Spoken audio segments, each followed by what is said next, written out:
Now on KOAM, the Maple Leaf Festival ended today with their annual Maple Leaf Parade. Plus, the American Foundation for Suicide Prevention held an Out of the Darkness walk.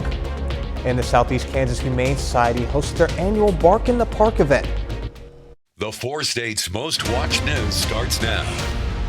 Good evening and thank you for joining us. This is your KOAM News. I'm Jalen Banks. We start the night off with heavy hearts. Chief Bill Folis of the Modoc Nation has passed. Chief Folis was the longest serving chief of the Modoc Nation. Born in Joplin, Chief Folis was a lifelong resident of Miami, Oklahoma. He attended NEO and Oklahoma State University. He also served in the Air Force. His family said in a statement that he passed peacefully at Mercy Hospital in Joplin yesterday. The Maple Leaf Festival is one of Carthage's longest traditions. After a week of events and activities, the Maple Leaf Parade closed out the annual celebration. Marching bands, trucks, and local businesses paraded around the Carthage's town square. After the parade, a tractor show was held in Central Park. The Maple Leaf Tractor Show is a tradition that has been passed on for generations. Almost since the inception. I don't know how many years that was, 20 or 30 years ago. Yeah, we have been here almost since it started. My grandson, Ethan Brummett, he's in training right now. He's 10 years old and he's learning all this stuff, how to operate all of it, how to work on it, how to start them and things. The festivities ended around 5 p.m. Iola, Kansas held their annual Farm City Day celebration. At the festival, there was a carnival, petting zoo, car show, food vendors, and of course, to cap it all off, they had a parade. It's good to have something to do, and like I said, I get to see people I used to work with and some family and things that come out. It's just a good day to have a good parade. Everybody likes a parade. With all the fall fun in full swing and winter approaching, there will be countless events such as this going on in the 4 states. You can find those on our website at koamnewsnow.com. And now Sam joins us with the weather. What do you have for us? Well, we had a great day across the area with temperatures very pleasant, and if you were out in Carthage like I was this morning, it was a great day to have a parade. All the storms stayed down to the south, and that's where they are right now on radar. You can see some storms north and west of Oklahoma City, also around the Fort Smith area. In fact, there's a severe thunderstorm watch in effect for a large segment of Oklahoma, southeastern Oklahoma, down into Arkansas. But let's take a little bit closer view home, and you can see some scattered showers up near Iola this evening, also Yates Center extending over to Fort Scott and Nevada. These showers are going to be moving to the south, and so that could impact our weather in some areas later on tonight. So let's take a look at the ahead. Sunday showers in the forecast. Well, we'll take a look at that. Also, maybe a cooler Monday. And yes, even a first hard freeze too. And of course, return to the drought. I'll have all the details coming up in just a little bit. Missouri's chapter of the American Foundation for Suicide Prevention held a suicide walk in Joplin. KOAM's Amber Jenkins has more. Suicide prevention and support looks like this in Joplin. Together sharing stories and passing on hope. Everyone gathered in Landreth Park to walk in the name of a loved one who battled suicide and depression. I'm here to support suicide and depression awareness, and I'm walking for my stepdad that passed away in 2017. After the loss of her stepfather, Hadley knows it is best to support someone rather than judge when someone is battling against suicidal thoughts. I definitely think you can't be quick to judge, that's for sure, because there's people that even though they look happy or they're in a sport, they're definitely going through something, and you never know what someone's going through. Events like Joplin Suicide Walks opens up the conversation about suicide prevention to the community. You don't have to be a professional. You know, you don't have to be a clinician, a therapist. You just have to instill hope. To anyone struggling with suicidal thoughts or depression, the community is here for you. That there are people out there that care about you even if you think there aren't. There are random people out there that are looking up to you and that you do matter and that it'll get easier. Reporting in Joplin, Amber Jenkins, KOAM News. The Joplin Suicide Walk will return next October for the 6th annual Suicide Prevention Walk. The Southeast Kansas Humane Society held their Bark in the Park event. The event gave dog owners the chance to spend time with their 4-legged friends, along with other dog owners. There was a dog show, a dog walk, paw painting, and other activities. Also, there were 3 dogs at the Bark in the Park event that were able to be adopted. I don't know. I just think that it's really nice that they bring a lot of people together. Like, even if you don't have kids and you have dogs, or, it's just an event that literally everybody can enjoy. They have vendors for everybody here, food here. It's just a really fun family event. If you're interested in adopting a pet, contact your local Humane Society. The Justice Department has filed a motion requesting that an appeals court end the special master review of records seized by the FBI in the Mar-a-Lago raid. The move by the DOJ setting up another round of legal wrangling as it investigates former President Trump over classified documents found in his Florida estate. Fox News correspondent Alexandria Hoff has more. The government is arguing through this appeal that a district judge does not have the authority to effectively delay a federal investigation by appointing a special master. The Justice Department wants third-party attorney Raymond Dearie off the case. He was appointed by Judge Eileen Cannon exactly a month ago to sort through records seized from former President Trump's Mar-a-Lago estate to determine if they fell under attorney-client or executive privilege. Both parties had agreed on Dearie as a candidate for the position, but the Department of Justice objected to the Trump team's push for a special master, saying it would stall the investigation. The department eventually earned a win when the 11th Circuit Court decided that Dearie could only review non-classified records, allowing the DOJ to continue working with documents marked classified. The department, though, wants to regain full control, filing a 67-page motion yesterday. In it, the government stated that a filter procedure was already in place to protect any materials that may have been subject to attorney-client privilege, adding, quote, neither plaintiff nor the district court demonstrated why the filter procedures here were insufficient. Continuing with this, quote, the court should therefore reverse the district court's injunction and end the special master's review. Former President Trump maintains that none of the records in his possession were classified. In Washington, Alexandria Hoff, Fox News. We take this time to honor tonight's Fourth State hero. First Sergeant Kerry Pennington, a Carthage, Missouri native, served in both Germany and Korea. While serving, he operated Hawkeye missiles. To First Sergeant Kerry Pennington, we thank you, our Fourth State hero. And coming up, how a century from now, humans may not face certain ailments. A health survey takes an optimistic view of a century from now in certain common ailments. A one-poll survey of 2,000 people says 62% of U.S. adults believe most common ailments will be cured or contained within the next 100 years. Maladies such as migraines, allergies, common cold, cancer, Alzheimer's, flu, ALS, stomach aches, and even ear and eye infections will be much less a struggle. But many also say their own current problems have gotten worse, especially with allergies. And 7 in 10 struggle to enjoy the fall due to allergies. It seemed like a big help, letting people buy hearing aids over the counter, but doctors are already raising some questions. Fox's Anthony Ponce has more. A traditional hearing aid can run you up to $5,000 per ear, not to mention upfront costs like doctor's visits. But starting next week, adults will be able to buy hearing aids over the counter, places like Walgreens and CVS, or online for a fraction of the cost. These devices are intended for adults only with mild to moderate hearing loss that is self-perceived. Audiologists say these new devices could be a great option for folks who have slight trouble hearing, but not to the level they'd need a traditional hearing aid in all day. When I identify that patient with that type of hearing loss, what happens is they might not want to wear a hearing aid all day long. They might not need a hearing aid all day long, but they need something. But she says proceed with caution. A lot is still unknown about the quality of the over-the-counter hearing aids, including whether they will fit patients correctly and follow FDA volume guidelines. Hopefully those devices are going to, not exceed those output limits. She also points out the over-the-counter devices might not be for everyone. Each individual's hearing loss is unique and can often indicate a treatable medical issue like impaction, wax in the ears, or holes in the eardrum. That person has to be educated. They have to understand what their hearing loss is and if that type of a device is appropriate or not.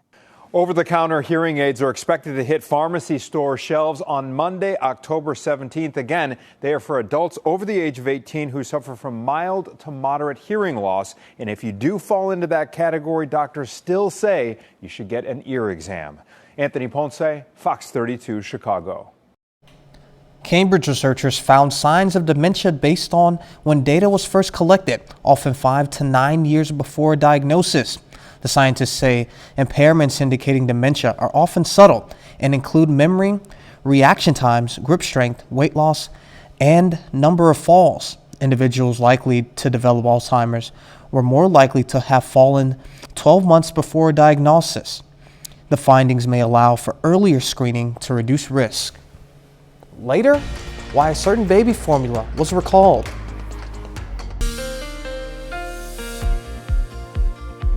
Well, friends, we started off the weekend great with very nice conditions today, very pleasant across the region, including Carthage, Missouri this morning, where the Maple Leaf Parade went off without a hitch.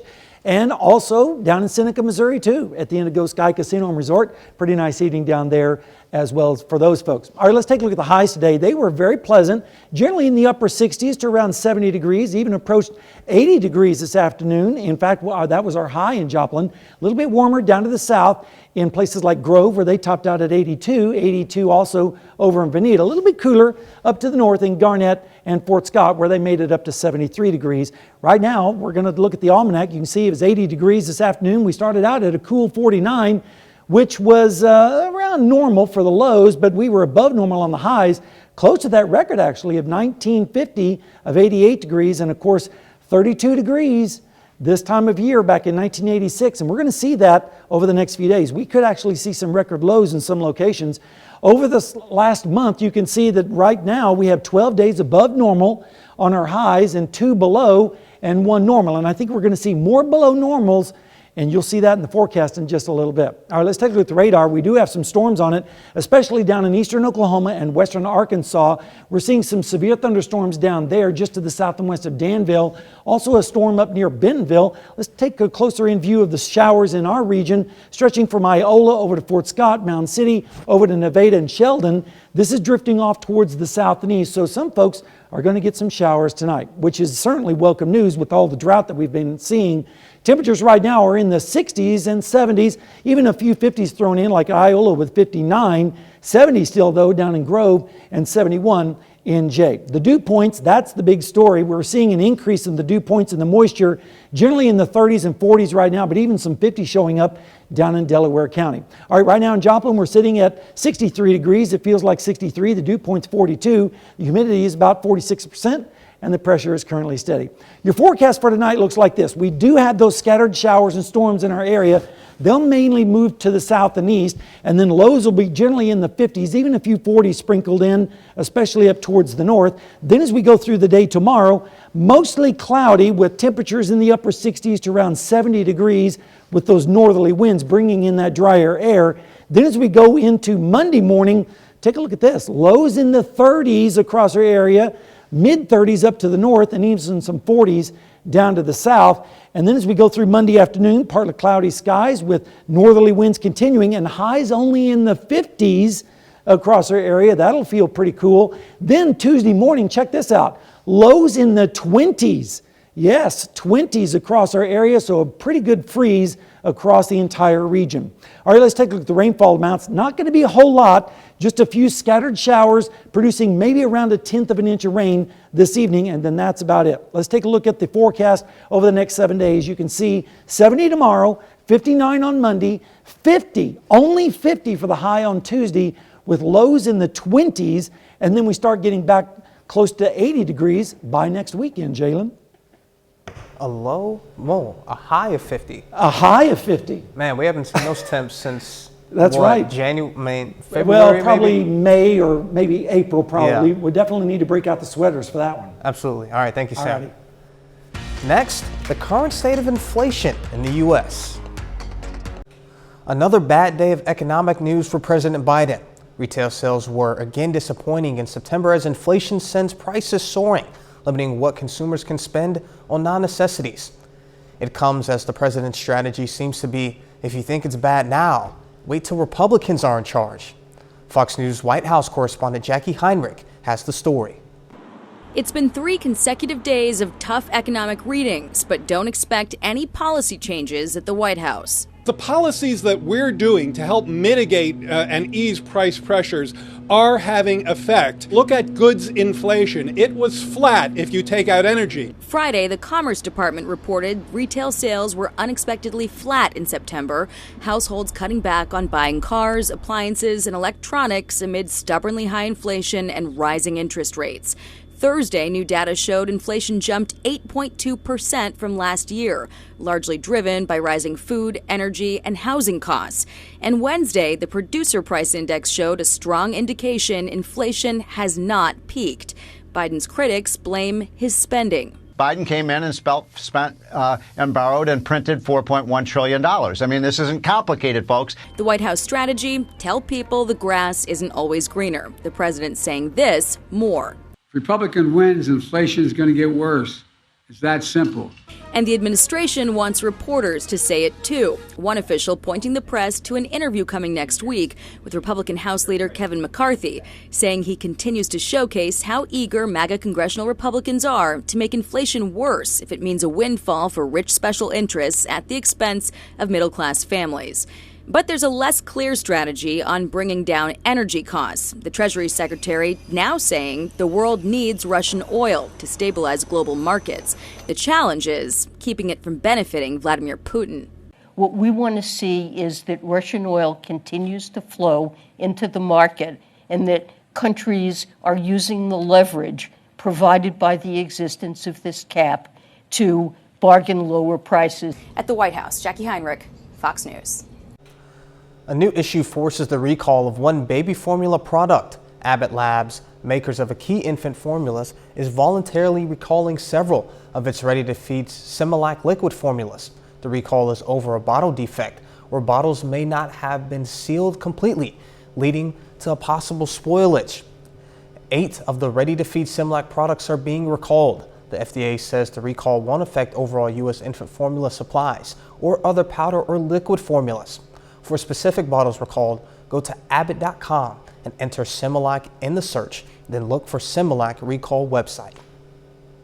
We take a look at whether the Biden administration will turn to Venezuela to help supply badly needed oil in the U.S. The country's leadership is still under indictment by the Justice Department.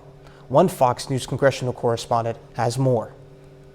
As the U.S. and Saudi Arabia trade barbs over oil cuts, millions of Americans brace for higher energy bills. The State Department is considering easing sanctions on Venezuela so that companies like Chevron can pump oil there, despite the fact that the country's cartel leadership remains indicted by the Justice Department on narco-terrorism charges. But according to a state spokesman, such a significant policy move would require constructive steps by Maduro to restore democracy in Venezuela.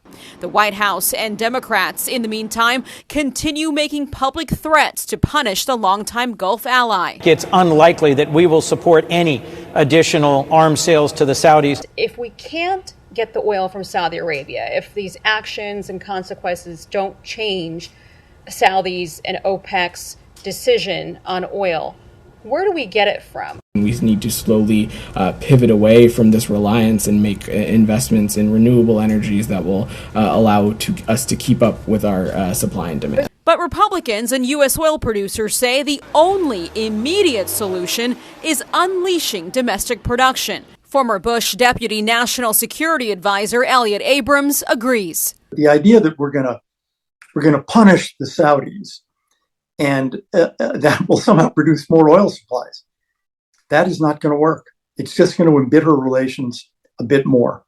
And that could happen soon enough. California Democrat Ro Khanna tells Fox News he anticipates that the president will do something about OPEC's decision to cut oil production in the next week. At the State Department, I'm Aisha Hasney, Fox News. Coming up, how Volkswagen has made some changes. Volkswagen has something new up their sleeves, and Fox's Gary Gastelum takes a closer look. And then there were two.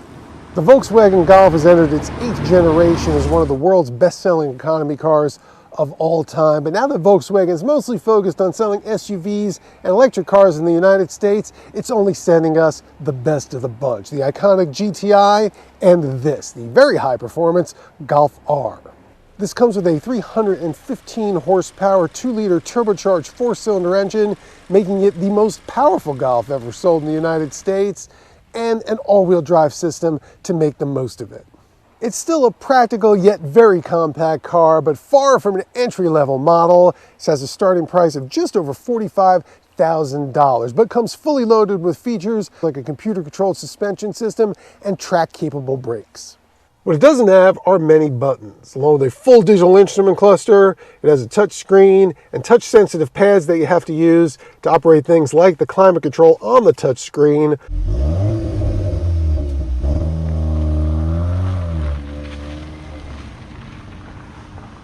This can accelerate to 60 miles an hour in under 5 seconds and change direction as quickly as a bumblebee, making it very much a hot hatchback.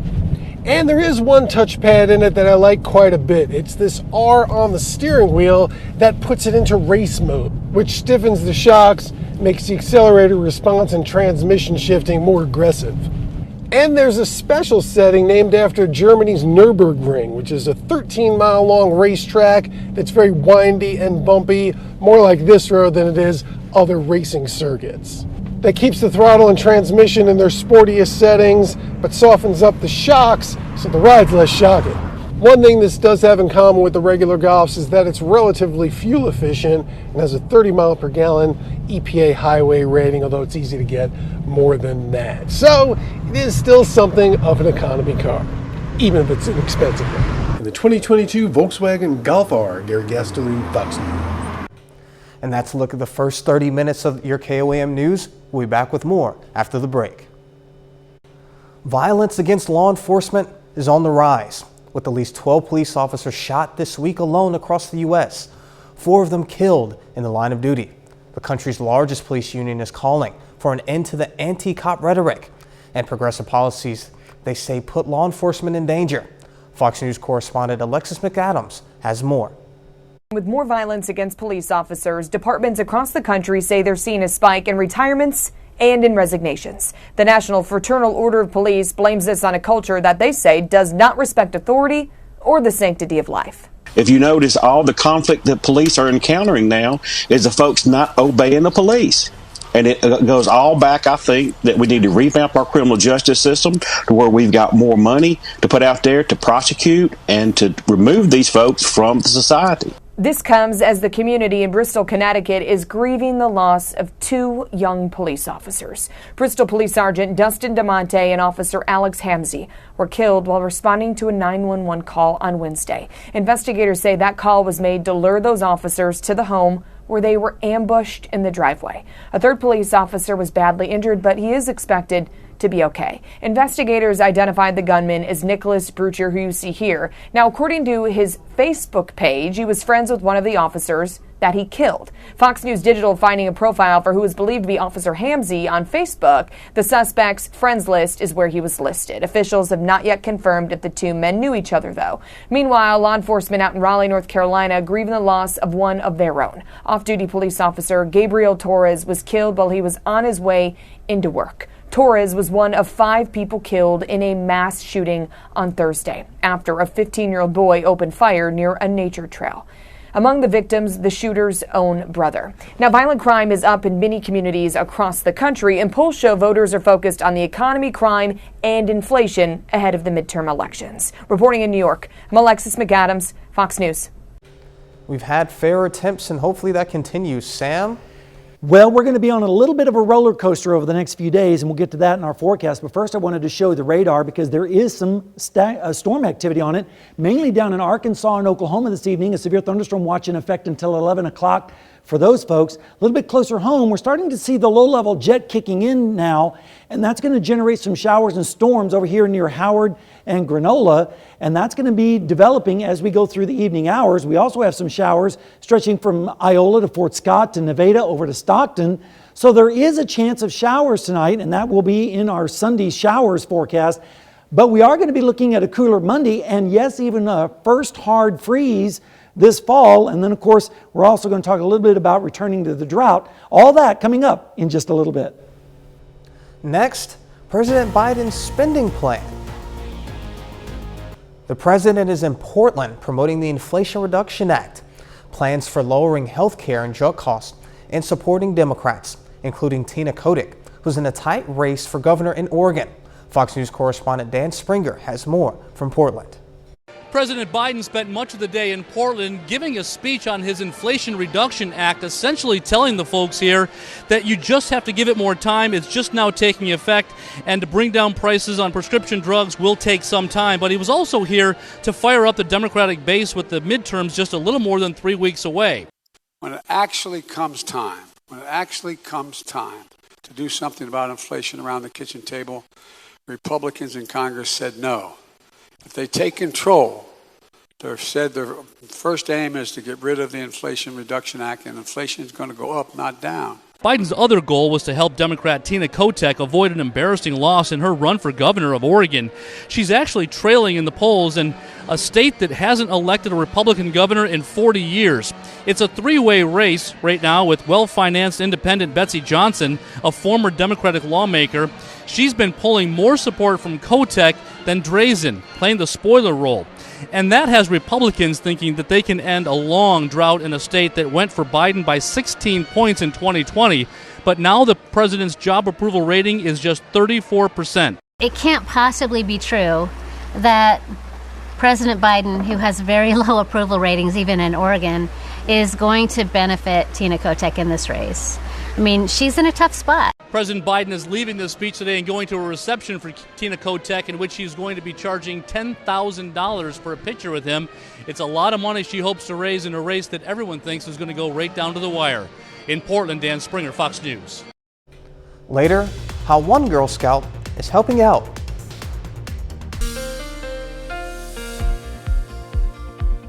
Boy, it was a gorgeous morning across the area with light winds and pleasant temperatures, and that continued into the afternoon with just a few high clouds.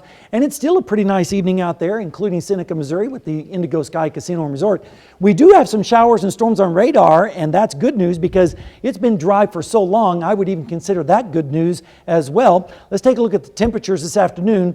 They were pretty nice across the area, generally in the upper 70s to around 80 degrees, 80 in the Ville, 82 in Nowata. Our friends in Afton, 82, 79 over in Neosho, a little bit cooler up to the north in Nevada where they were 73 this afternoon, and temperatures now starting to fall off just a little bit, generally in the 60s across our area. This afternoon, made it up to 80 after starting out at 49, which was above the normals, not anywhere close to the record, but not too far, 88 degrees back in 1950.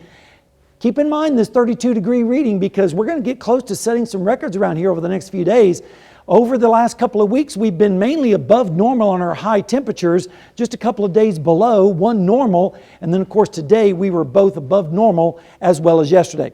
There are some storms on radar. Look at this down in Sequoia County in Oklahoma. Near Fort Smith, also some storms developing in southern Berry County, also northeastern parts of Benton County. This is all part of a complex that's down there. A severe thunderstorm watch is in effect until 11 o'clock tonight.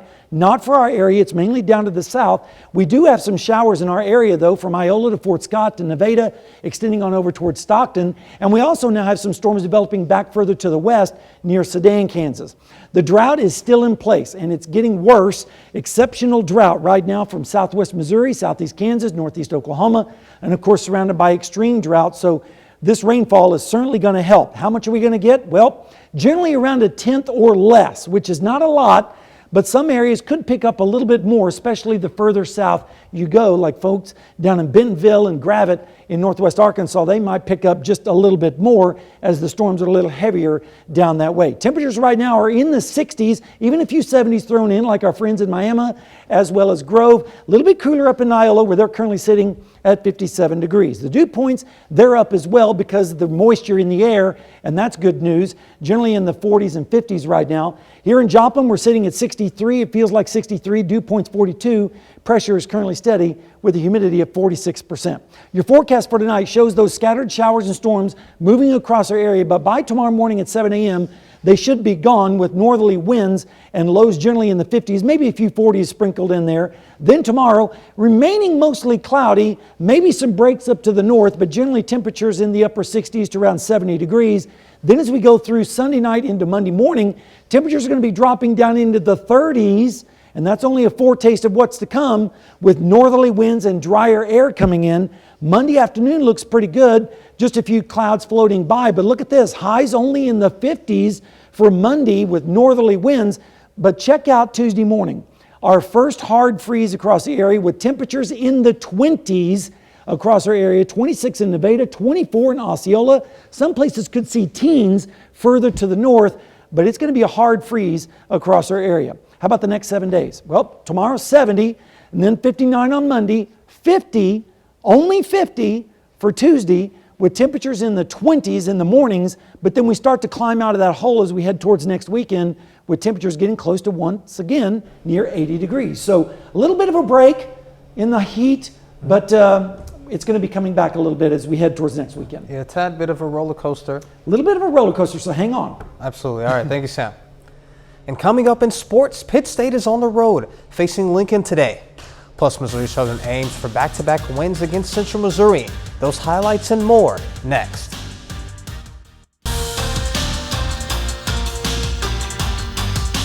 We're over halfway through the college football season, and the Pitt State Gorillas are 6-0 and ranked 7th in the country. Pitt State hits the road for an afternoon contest against Lincoln today.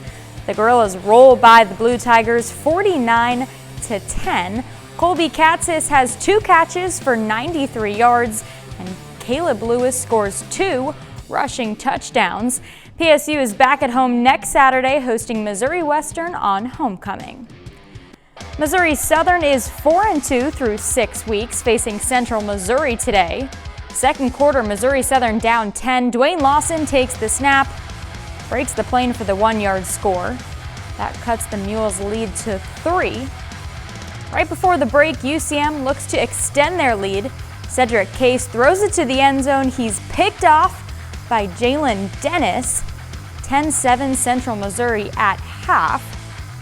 Fourth quarter now, Dawson Hurl rolls to his right, connects with Jaden Stoshak for 6.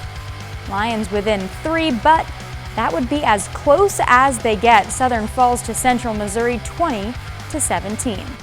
In the Big 12, the Oklahoma Sooners host the Kansas Jayhawks. Kansas coming off its first loss of the year, while the Sooners are on a 3-game skid. Both teams looking to get back on track today. Tied at 14 in the second, Dylan Gabriel, his first game back from concussion, throws deep. Nice catch by Gavin Freeman. Next play, Javante Barnes runs it in from 6 yards out. Sooners take the lead. Later, CJ Colden gets a hand on it, comes away with the interception. We'll take a look at that one more time. What a play. Able to come away with the pick. Oklahoma turns it into points. Gabriel finds Theo Wiest wide open. 24-yard touchdown. It's 28-14. Third quarter now. Sooners pulling away. Gabriel to Braden Willis. Stays in bounds, spins in for 6.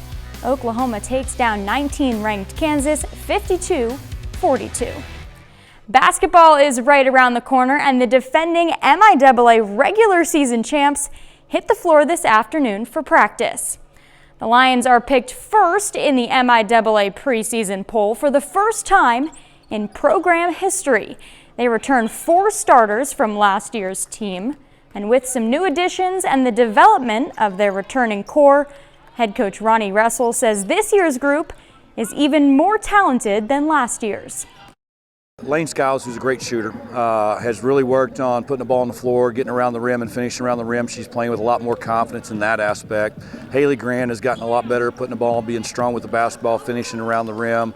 Lacey has worked her tail off all summer, working as far as shooting a 3, has continued to get better with that. Maddie in the post, getting stronger. Maya, just a great offensive player, scores the ball in a variety of ways, has continued to work on that. So it's fun to watch these kids, how they developed and they've grown.